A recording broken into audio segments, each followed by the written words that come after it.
protest në fakt është përdorur gaz lotësielës për të shpërndar turmat dhe kësaj here është hedhur gaz edhe brenda ambienteve të xhamis ku besimtarët po faleshin.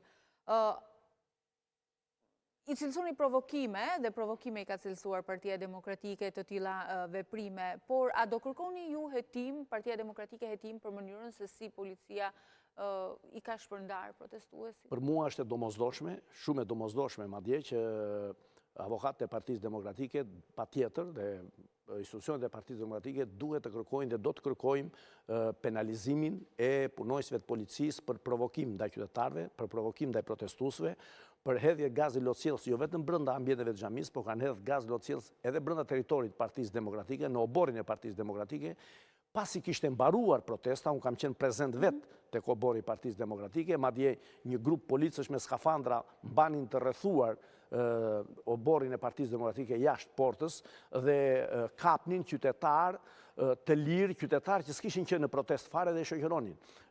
Zonjë nderuar, ditën që ka mbaruar protesta, kanë qenë mbi 50 numri të ndaluarve, të arrestuarve, të futur në komisariatet e policisë. Unë kam qenë te komisariati numër 3,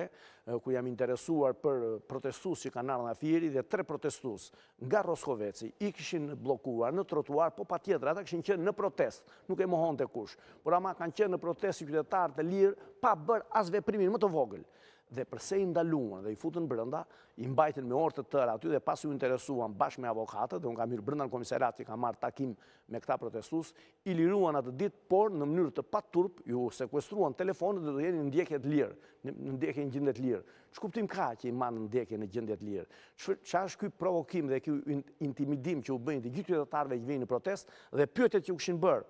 Kush u thret për në protest? Do vini më në protest apo jo? Se në qëse do vini, në qëse do të lëshojmë të ikni sot, ditë tjetër, në protest tjetër, do të majmë brenda dhe nuk do të lëshojmë më. Pra, sikur e ka në dorë punonjësit e policisë, se çfarë duhet bëjmë, pra i intimidojnë, i urdhërojnë, janë veprime të dënueshme këto nga policia e shtetit. Këto veprime, mendoni që i demoralizon